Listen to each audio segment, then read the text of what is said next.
इंदौर के MY hospital में बड़ी लापरवाही, आईसीयू में चूहे के काटने से एक बच्चे की मौत।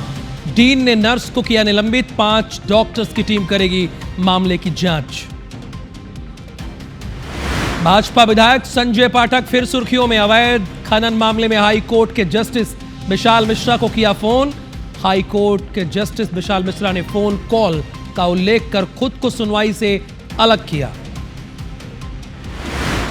जबलपुर में खाद गोदाम प्रबंधन की बड़ी लापरवाही, गोदाम के पीछे मिले सैकड़ों किसानों के आधार कार्ड, खाद यूरिया देने के लिए जमा कराए थे आधार कार्ड। भोपाल में आयकर विभाग की बड़ी कार्यवाही, एक साथ 30 ठिकानों पर छापा, करोड़ों की टैक्स चोरी का शक, भारी फोर्स की मौजूदगी में छापेमारी। एमपी कांग्रेस जिला अध्यक्षों की नियुक्ति पर बवाल तेज, पीसीसी दफ्तर के बाहर धरने पर बैठे दावेदार। सतना में जिला अध्यक्ष की नियुक्ति से भारी नाराजगी।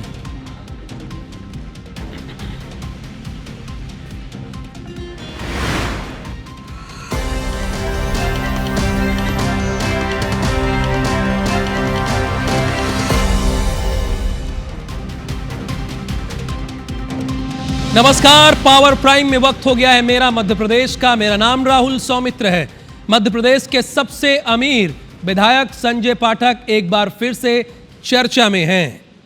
भाजपा विधायक संजय पाठक ने अवैध उत्खनन मामले में हाई कोर्ट के जस्टिस विशाल मिश्रा से संपर्क करने की कोशिश की, यानी जज को ही सेट करने की कोशिश की। इसके बाद हाई कोर्ट के जस्टिस विशाल मिश्रा ने खुद को मामले की सुनवाई से अलग कर लिया है।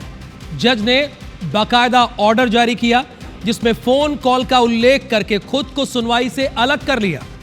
अब चीफ जस्टिस मामले की सुनवाई के लिए अलग बेंच गठित करेंगे।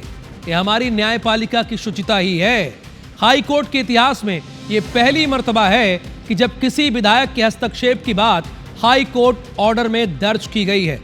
इसके पहले आज तक मध्य प्रदेश के इतिहास में पहले नहीं हुआ था। ये असल में अवैध उत्खनन संबंधी मामले को लेकर हाई कोर्ट में कटनी के रहने वाले आशुतोष दीक्षित ने एक याचिका लगाई थी। याचिका शिकायत के बाद भी ईओडब्ल्यू की ओर से कार्रवाई नहीं करने पर दायर की गई थी। वैसे तो ईडब्ल्यूए हमेशा अलर्ट रहती है, एक्टिव रहती है, लेकिन इस मामले में ईओडब्ल्यू थोड़ा पीछे रह गई। मामले में विधायक संजय पाठक परिवार से जुड़ी माइनिंग कंपनी के नाम सामने आ रहे थे। इधर इस पूरे मामले में अब सियासत भी जोरों पर है। कांग्रेस के नेता और पूर्व विधायक कुणाल चौधरी ने बाकायदा सोशल मीडिया पर एक पोस्ट किया है और भारतीय जनता पार्टी को घेरा है। कहा है कि हर कोई बिकाऊ नहीं होता, सच्चाई एक दिन सामने आ ही जाती है। कांग्रेस के प्रवक्ता ने यह भी कहा कि जज साहब ने खुलासा किया है, इससे स्पष्ट है कि हर आदमी बिकाऊ नहीं है। बीजेपी खरीदने बेचने का काम कर रही है। संजय पाठक को लेकर संस्कृति और पर्यटन मंत्री धर्मेंद्र लोधी ने यह कहा है कि कांग्रेस के पास कुछ मुद्दे बचे नहीं हैं, अनर्गल आरोप लगाती है। देखिए, जज साहब ने जो खुलासा किया है, इस खुलासे का मतलब है कि हर आदमी बिकाऊ नहीं है इस भारत में। और भारतीय जनता पार्टी जिस तरीके से खरीदने बेचने का काम कर रही है आज हिंदुस्तान में, चाहे वो विधायक हों, चाहे वो एमपीज़ हों, चाहे कोई और हों, तो ये वृत्ति जो है दिखाई पड़ रही है कि ये कोशिश बीजेपी के लोग करते हैं और बीजेपी जो है इस पर खामोश रहती है, इसको प्रोत्साहित करती है। अगर बीजेपी जो चाहे तो इस पर एक्शन लेना चाहिए उनको। कांग्रेस के पास कोई मुद्दे बचे नहीं। कांग्रेस इस प्रकार के अनर्गल आरोप लगाती रहती है। इस हिंदुस्तान में कैसे कोई हाई कोर्ट के जज को धमका सकता है, ये अपने आप में सोचने का विषय है। तो मुझे लगता है अनर्गल कांग्रेस का आरोप है, इसमें कोई दम नहीं है। हो सकता है कि आप जो कह रहे हैं वो सही हो, लेकिन हाई कोर्ट की उस ऑर्डर की कॉपी पर क्या कहेंगे ये भी तो आपको बताना होगा ना। कॉपी में जो लिखा है उन्होंने। मोहन कैबिनेट की बैठक में कई महत्वपूर्ण फैसले लिए गए।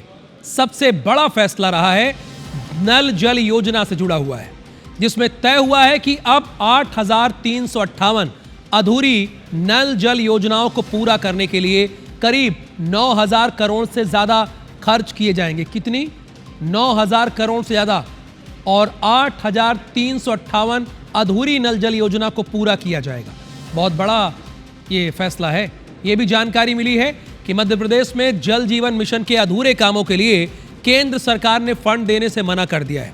उन्होंने कहा है कि हम फंड आपको नहीं देंगे इस मामले में, जिसके बाद राज्य सरकार खुद अब इसका खर्च उठाएगी। इसके साथ ही जल्द ही इंदौर से उज्जैन तक नया ग्रीनफील्ड 4 लेन रोड बनेगा, यानी आपका रास्ता और भी सुगम होगा। उज्जैन के हरिफाटक ROB को सिंघस से पहले 4 लेन किया जाएगा। इसके लिए बाकायदा 300 करोड़ रुपए की 371 करोड़ रुपए की मंजूरी मिल गई है। मीटिंग के बाद जानकारी दी गई कि ग्वालियर पर्यटन कॉन्क्लेव में 3200 करोड़ के निवेश प्रस्ताव मिले हैं। सीएम डॉक्टर मोहन यादव ने मीटिंग के दौरान मंत्रियों से चर्चा करते हुए पीएम मोदी की Mann Ki Baat, Gwalior tourism conclave, Bhopal travel mart, Dhar के पीएम मित्र पार्क और विक्रमादित्य वैदिक घड़ी के बारे में भी इन लोगों को विस्तार से बताया है।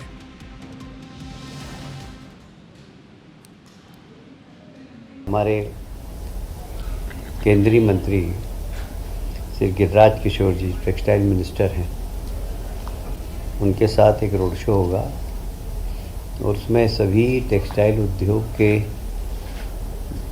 देश के और बाहर के भी लोग आएंगे और हम तत्काल भूमि आवंटन प्रक्रिया प्रारंभ करेंगे। मिशन में अब तक लगभग 20,765 करोड़ की लागत की 27,990 एकल ग्राम नल जल योजनाएं, राशि लगभग 60,786 करोड़ लागत की 148 समूह जल प्रदान योजनाओं की स्वीकृति प्रदान की गई है। इधर शहडोल से एक बड़ी खबर है। नदी में नहाने गए 2 छात्र बह गए हैं। स्थानीय लोगों ने छात्रों को निकाल लिया है, पर उनके शवों को निकाला है। स्थानीय लोगों ने शवों को बाहर निकाला है। स्कूल से भागकर ये नदी में नहाने गए थे। दोनों छात्र स्कूल से भाग करके नदी में नहाने के लिए गए थे और इस समय तो आप जान रहे हैं, वैसे ही नदी और नाले उफान पर है, बाढ़ आई हुई है और ऐसे में बचना चाहिए। लेकिन ये दोनों छात्र स्कूल से भाग के नदी में नहाने के लिए गए थे। अब इन दोनों की डेड बॉडी निकाली गई है। ये शहडोल की तस्वीरें आप देख रहे हैं। जो स्थानीय लोगों को, ये सारे जो खड़े हैं यहाँ पे स्थानीय लोग हैं और इनकी मदद से ही 2 शवों को बाहर निकाला गया है इस नदी से। ये दोनों छात्र हैं जो स्कूल से भागकर नदी में नहाने के लिए गए थे।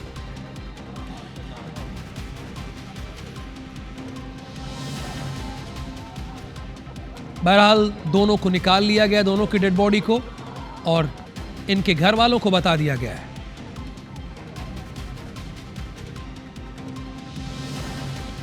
आईसीयू, जहां मरीज के अलावा किसी और को जाने की अनुमति भी नहीं होती है, लेकिन इंदौर के सबसे बड़े सरकारी अस्पताल महाराजा यशवंतराव हॉस्पिटल के आईसीयू में बड़े बड़े चूहे रहते हैं। और इसी वजह से हमारी टीम को यहां पर बड़े बड़े अक्षरों में लिखना पड़ा है, सावधान, सरकारी अस्पताल में चूहे हैं। और पूरे प्रमाण के साथ IBC 24 बात करता है।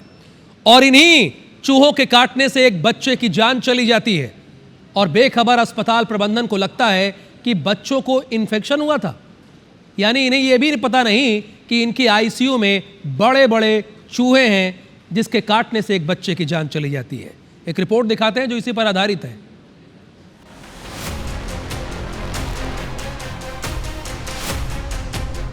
जरा ध्यान से इन तस्वीरों को देखिए। तस्वीर में दिख रहे ये चूहे मजे से उछल कूद मचा रहे हैं। ये चूहे जहां घूम रहे हैं वो किसी का घर नहीं है, किराने का दुकान नहीं है, बल्कि इंदौर का सबसे बड़ा सरकारी MY अस्पताल है। और इसी तरह अस्पताल के कई वार्ड में चूहे चहलकदमी करते नजर आ जाते हैं। NICU में तो कई दिनों से एक बड़ा चूहा घूम रहा है। हद तो तब हो गई जब रविवार को NICU में एक नवजात को चूहे ने काट लिया। तब भी अस्पताल प्रबंधन की नींद नहीं खुली। डॉक्टर को लगा कि बच्चे को कोई इन्फेक्शन हुआ है, लेकिन सोमवार को जब फिर एक नवजात को चूहे ने काट लिया तो डॉक्टर्स ने तुरंत इलाज शुरू किया। अस्पताल अधीक्षक डॉक्टर अशोक यादव ने कहा कि दोनों बच्चे ठीक हैं, लेकिन कुछ घंटों के अंदर ही एक बच्चे की मौत हो जाती है। ये खबर सुनते ही प्रबंधन के हाथ पांव फूल गए। MGM मेडिकल कॉलेज के डीन तुरंत एक्शन में आए, ड्यूटी नर्स को निलंबित कर दिया। HOD और अधीक्षक को कारण बताओ नोटिस जारी कर दिया। नर्सिंग अधीक्षक को भी हटा दिया गया और अब इस मामले की जांच 5 डॉक्टर्स की टीम करेगी। इसके साथ ही पेस्ट कंट्रोल करने वाली कंपनी पर भी 1 लाख का जुर्माना लगाया गया है। मैंने सुबह में जाके एम्बा अस्पताल के वार्ड में देखा था। कल जब राउंड लिया था तो दोनों बच्चे उस समय ठीक थे। आज सुबह पता लगा कि एक बच्चे की मौत हुई है, वो अत्यंत गंभीर हालत में था। रात में जो नर्सिंग ऑफिसर थे 2, उन्हें सस्पेंड किया गया है। नर्सिंग सुपरिटेंडेंट को वहाँ से हटाया गया है और जो 2 नर्सिंग जो आईसीयू के इंचार्ज हैं उन पर भी कारण बताओ नोटिस दिए गए हैं। चूहों ने 2 बच्चों को काटा था, एक की तो जान चली गई, लेकिन दूसरे बच्चे की हालत अभी भी गंभीर है। देखना होगा कि इस बड़ी लापरवाही पर सरकार क्या संज्ञान लेती है। क्या एचओडी और अधीक्षक को कारण बताओ नोटिस जारी करना काफी है? क्या नर्सिंग अधीक्षक को हटाना काफी है? या 5 डॉक्टर्स की टीम जो जांच करेगी वो काफी है? क्योंकि चूहे के काटने से एक बच्चे की मौत आ गई है। कार्रवाई आप कितनी भी कर ले, बच्चे की जान वापस नहीं आने वाली। रवि हेमरा से सोदिया के साथ ब्यूरो रिपोर्ट, IBC 24 इंदौर। ये तो बड़ी सीधी सी बात है ना, कारण बताओ नोटिस से कुछ नहीं होने वाला है। एक बच्चे की जान चली गई, एक नवजात बच्चे की जान चली गई है और कारण बताओ नोटिस खेला जा रहा है और इसके साथ सस्पेंड कर दिया गया। 3 महीने बाद फिर बहाल कर दिया जाएगा। काम इससे नहीं चलेगा। मध्य प्रदेश की जनता सब कुछ देख रही है। इधर इंदौर और भोपाल में आयकर विभाग ने बड़ी कार्रवाई की गई है। मेडिकल सामानों की सप्लाई करने वाली company science house media private limited के ठिकानों पर एक साथ छापेमारी की गई है।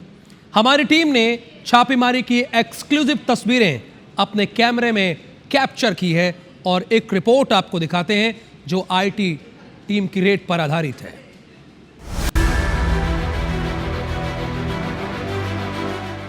मंगलवार सुबह राजधानी में आयकर विभाग की ताबड़तोड़ छापेमारी ने हलचल मचा दी। भारी सुरक्षा के बीच लालघाटी स्थित कारोबारी राजेश गुप्ता के घर पर आयकर विभाग की टीम पहुंची और घंटों तलाशी अभियान चलाया। देश भर में कंपनी के 30 से अधिक ठिकानों पर एक साथ ये कार्रवाई की जा रही है। आयकर विभाग की टीमें भोपाल के गौतम नगर स्थित साइंस हाउस ऑफिस, लालघाटी के कारोबारी राजेश गुप्ता के घर, तुलसी नगर स्थित जीवन पैड डायग्नोस्टिक सेंटर और अयोध्या बाईपास पर चंद्र प्रकाश गुप्ता के घर पर भी छापेमारी की कार्रवाई की। करोड़ों की टैक्स चोरी के मामले में भोपाल में आयकर विभाग ने बड़ी कार्रवाई की है और साइंस हाउस पर इनकम टैक्स की टीम इस वक्त मौजूद है। लगातार जो है सर्चिंग चल रही है और कई अहम दस्तावेज इस सर्चिंग में मिले हैं। छापे की कार्रवाई के दौरान जो दस्तावेज मिले हैं उसको लेकर जो है मेडिकल प्राइवेट लिमिटेड के संचालक से बात जो है चर्चा की जा रही है, पूछताछ की जा रही है और इस मामले में और भी कई खुलासे होने वाले हैं। इसके साथ ही इस कंपनी के बारे में हम आपको बता दें, science house medical private limited supply के साथ मेडिकल उपकरणों की सप्लाई के साथ साथ पैथोलॉजी लैब और निजी अस्पताल में डायग्नोस्टिक सेवाएं उपलब्ध करवाती थी और इस कार्रवाई की जद में भोपाल, इंदौर, मुंबई के करीब 30 से अधिक ठिकानों पर जो है इनकम टैक्स की ये कार्रवाई चल रही है। भोपाल में भी कई ठिकानों पर कार्रवाई चल रही है और इस कार्रवाई में करोड़ों रुपए की जो टैक्स चोरी की बात सामने आ रही है। अब देखना होगा कि इनकम टैक्स डिपार्टमेंट कब तक इस कार्रवाई को पूरा करता है, क्योंकि ये एक व्यक्ति नहीं है, कई और भी व्यक्ति हैं जिनके ठिकानों पर इनकम टैक्स की ये रेड चल रही है और लगातार जो है इनकम टैक्स कई दिनों से इन के दस्तावेज खंगाल रहा था और जब पुख्ता प्रमाण मिले उसके बाद इनकम टैक्स की टीम ने आज सुबह जो है यहाँ पर आकर छापेमार कार्रवाई की है। तलाशी के बाद राजेश गुप्ता को पूछताछ के लिए उनके घर से बाहर लाया गया। मीडिया के सवालों से बचते हुए राजेश गुप्ता को आयकर विभाग की गाड़ी में बैठाकर ले जाया गया। अधिकारियों ने भी किसी सवाल का जवाब नहीं दिया। करोड़ों की टैक्स चोरी के दस्तावेज मिलने का दावा किया जा रहा है। आयकर विभाग की ये कार्रवाई फिलहाल जारी है। मेडिकल इक्विपमेंट सप्लाई के कारोबार पर IT की गहरी नजर है और आने वाले समय में बड़े खुलासे होने की संभावना है। साक्षी त्रिपाठी के साथ विवेक पटैया, IBC 24 भोपाल। कांग्रेस के प्रदेश अध्यक्ष जीतू पटवारी के महिलाओं को लेकर दिए गए बयान के बीच मंत्री कैलाश विजयवर्गीय के बेटे आकाश विजयवर्गीय ने एक विवादित सवाल किया है। पूर्व विधायक आकाश विजयवर्गीय ने महिलाओं से शराब को लेकर विवादित सवाल किया है। आकाश ने महिलाओं से सवाल पूछते हुए कहा, क्यों दीदी, कभी कभी चलती है क्या? बताइए, किसने आज तक शराब नहीं पी है? आकाश विजयवर्गीय का ये वीडियो सोशल मीडिया पर वायरल हो रहा है। ये जनप्रतिनिधि हैं, कई बार बोलते बोलते बहुत कुछ बोल जाते हैं, तो आकाश विजयवर्गीय भी बहुत कुछ ही बोल गए। अब आप बताइए, क्या ये इनकी भाषा मर्यादित है कि आप ही तय कीजिए। कभी कभी चले गई, हाँ, किस किस को चल चलती है, अच्छा बताओ कभी कभी किस किस को चलती है? हाथ ऊपर करो, हाथ ऊपर। जिसको चलती है वो हाथ ऊपर करो। नहीं चलती है, आज तक किसी ने नहीं पी, वो हाथ ऊपर करो। खरगोन का एक स्कूल है जहां पर कलेवा पहनने को लेकर विवाद हो गया। कलेवा छात्रों ने पहना तो कान पकड़कर उठक बैठक लगवाई गई और अब इस पर बवाल हुआ है। जानकारी मिलने पर सकल हिंदू समाज के लोग स्कूल पहुंचे और हंगामा कर दिया। इस दौरान टीचर से उठक बैठक लगवाकर माफी मंगवाई गई। इसका वीडियो भी सामने आया है जिसमें आप टीचर को कान पकड़कर उठक बैठक लगाते हुए साफ देख सकते हैं। यानी अब टीचर कान पकड़ के उठक बैठक कर रहा है। आरोप यह है कि गेस्ट टीचर शाहरुख पठान ने कक्षा 9वीं के बच्चों को कलेवा बांधने और माथे पर टीका नहीं लगाने से रोका था।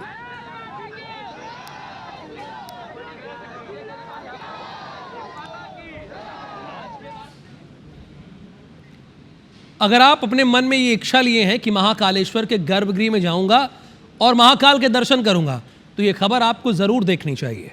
उज्जैन में महाकालेश्वर मंदिर के गर्भगृह में आम भक्तों को प्रवेश नहीं मिलेगा। मैं बिल्कुल ठीक कह रहा हूं। मध्य प्रदेश हाईकोर्ट की इंदौर खंडपीठ ने गर्भगृह में आम भक्तों के प्रवेश पर रोक और वीआईपी श्रद्धालुओं को विशेष अनुमति देने के मामले में कलेक्टर का जो आदेश है उसको कहा है कि बिल्कुल ठीक है। इंदौर हाईकोर्ट की डबल बेंच ने स्पष्ट किया है कि गर्भगृह में किसे प्रवेश मिलेगा ये तय करने का अधिकार कलेक्टर के पास ही रहेगा। फिलहाल यथास्थिति बनाए रखी जाएगी। इंदौर के वकील चर्चित शास्त्री ने जनहित याचिका लगाई थी। उन्होंने कहा ये तो कोर्ट का फैसला है, हम इसके ऊपर जाएंगे। यानी वो सुप्रीम कोर्ट की बात कह रहे हैं कि सुप्रीम कोर्ट तक जाएंगे वो। हमने माननीय उच्च न्यायालय में महाकाल मंदिर गर्भगृह के लिए याचिका लगाई थी। उसमें माननीय न्यायालय द्वारा कल शाम को उसमें फैसला दिया गया। माननीय न्यायालय द्वारा एक पक्षी फैसला करके उसको कलेक्टर का जो अधिकार है उसको माना गया और हमारी जो याचिका है उसको व्यक्तिगत मान के माननीय न्यायालय द्वारा खारिज किया गया। जो सुविधा वीआईपी कल्चर है उसको खत्म किया जाए और इसके लिए हमने याचिका लगाई थी। हमारी व्यक्तिगत लड़ाई नहीं थी। अब न्यायालय का जो भी आदेश है हम उसका स्वागत करते हैं। हम न्यायालय को हम अभी रीट याचिका लगाएंगे। माधवराव सिंधिया, ज्योतिरादित्य सिंधिया के बाद ये महाआर्यमान सिंधिया की तस्वीर है और खेल के मैदान में यानी एक और सिंधिया की एंट्री हो गई है। इंदौर के होलकर स्टेडियम में एमपीसीए की जो वार्षिक साधारण सभा की बैठक हुई, इसमें नई कार्यकारिणी का ऐलान किया गया जिसमें महाआर्यमान निर्विरोध अध्यक्ष बन गए हैं। एमपीसीए के नवनिर्वाचित अध्यक्ष महान आर्यमान ने कहा है कि यह क्षण उनके लिए भावुक करने वाला है। अध्यक्ष बनने के बाद पिता ज्योतिरादित्य सिंधिया से मिलना भावुक कर गया। अध्यक्ष के तौर पर मेरे लिए ये बहुत बड़ी जिम्मेदारी है। मध्य प्रदेश में और भी इंटरनेशनल मैच के लिए मैदान तैयार होंगे। ग्रामीण क्षेत्र के युवाओं को और अच्छा टैलेंट को मौका देना हमारी पहली प्रायोरिटी है। निर्विरोध जीतने पर कहा कि ये एक परिवार है और हम अपनी आपसी सामंजस्य से आगे बढ़ते हैं। इधर एमपीसीए में केंद्रीय मंत्री ज्योतिरादित्य सिंधिया के बेटे को अध्यक्ष बनाए जाने के बाद कांग्रेस ने कहा है कि ये तो सरासर परिवारवाद है। पीसीसी चीफ जीतू पटवारी ने कहा कि बीजेपी को अपना परिवारवाद दिखता नहीं है। खेल में राजनीति बिल्कुल नहीं होनी चाहिए, ऐसा जीतू पटवारी ने कहा है। विजन एक ही है जो हम कहते जाए हैं। मध्य प्रदेश क्रिकेट एसोसिएशन भी ये कहता आया है कि हम युवाओं के लिए काम करेंगे, ग्रामीण स्तर पे क्रिकेट को पहुंचाएंगे और सबको एक मजबूत मंच दिलवाएंगे ताकि सब को एक ऐसा फीलिंग महसूस हो कि मुझे भी एक मौका मिल सकता है। वुमेंस क्रिकेट हमारे लिए बहुत महत्वपूर्ण है। पिछले साल हमने वुमेंस ट्रॉफी भी जीता है, तो हम चाहते हैं कि इसी तरह और महिलाओं को मौका मिले, खाली प्रदेश में नहीं लेकिन हमारे देश के लिए खेलने के लिए। शाह जी के बेटे बैठे हैं, वहाँ जेटली जी के बेटे हैं, यहाँ सिंधिया जी के बेटे हैं, वहाँ इंदौर एमपीसीए में कैलाश विजयवर्गीय जी के बेटे बैठे हैं। ऐसे अलग अलग राज्यों में और बीजेपी के नेताओं के बेटे बैठे हैं। इनको ये परिवारवाद नहीं दिखता। खेल में राजनीति नहीं होना चाहिए, वहाँ पर पूरा राजनीतिकरण करना है और अपने अपने बेटों को बिठाना है। ये चरित्र है बीजेपी का। लव जिहाद को कैसे आगे बढ़ाया जाए, इसके लिए बाकायदा फंडिंग होती थी और इसी फंडिंग केस में गिरफ्तार आरोपी कांग्रेस का पार्षद अनवर कादरी, इसकी मुश्किलें बढ़ती जा रही हैं। अब अनवर के खिलाफ सदर बाजार थाना पुलिस ने आर्म्स एक्ट समेत अन्य धाराओं में नई एफआईआर दर्ज कर ली है। पुलिस की जांच में खुलासा हुआ है कि अनवर कादरी के पास 12 बोर की बंदूक का लाइसेंस जो है वो फर्जी है। ये लाइसेंस जम्मू कश्मीर के रामबन जिले से बना हुआ दिखाया गया था, लेकिन जब इंदौर पुलिस ने इसकी जांच की तो हकीकत सामने आई। असल में लाइसेंस को रिन्यू ही नहीं कराया गया और ये कठुआ ज़िले से रिन्यू कराया गया था, जबकि रामबन ज़िले में ऐसा कोई लाइसेंस जारी ही नहीं हुआ था।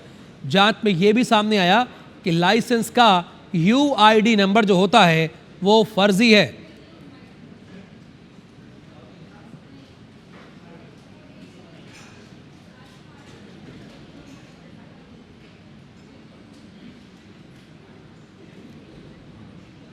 भारत रत्न और महान क्रिकेटर, इतना कहते हुए मेरे दर्शक तुरंत समझ गए, बिल्कुल सही समझा आपने, मैं बात सचिन तेंदुलकर की ही कर रहा हूं। सचिन तेंदुलकर अपने परिवार के साथ 2 दिन के लिए रविवार को खरगोन के माहेश्वर पहुंचे थे। यहां उन्होंने आज लोक माता देवी अहिल्याबाई की पालकी यात्रा में शामिल होकर पूजन अर्चना किया। इससे पहले सचिन तेंदुलकर और उनके परिवार ने देवी अहिल्याबाई की राजगद्दी और अहिलेश्वर मंदिर के दर्शन किए। इसके अतिरिक्त राजराजेश्वर और काशी विश्वनाथ मंदिर के दर्शन कर बोटिंग भी की। मां के लिए शिवलिंग लेने की इच्छा जाहिर करने पर मंदिर के पुजारी सागर गिरी महंत ने उन्हें नर्मदेश्वर शिवलिंग भेंट किया। इस दौरान नगर परिषद अध्यक्ष प्रतिनिधि गजराज यादव ने भी सचिन तेंदुलकर को लोक माता की प्रतिमा भेंट की। वहीं आज सचिन तेंदुलकर मुंबई के लिए रवाना हो गए हैं। मध्य प्रदेश के किसानों के लिए एक गुड न्यूज़ है, अच्छी खबर है। भारत सरकार इस बार लक्ष्य से 68,000 टन ज़्यादा मूंग खरीदेगी। मध्य प्रदेश में मूंग खरीदने के लिए 3,51,000 टन का लक्ष्य रखा गया है। राज्य सरकार ने भी इतना ही लक्ष्य निर्धारित अपनी ओर से कर रखा है। समर्थन मूल्य पर मूंग बेचने पर 2,94,488 किसानों ने अपना पंजीयन कराया है, यानी खुद का नाम दर्ज कराया है। इसका सीधा सा मतलब यही है।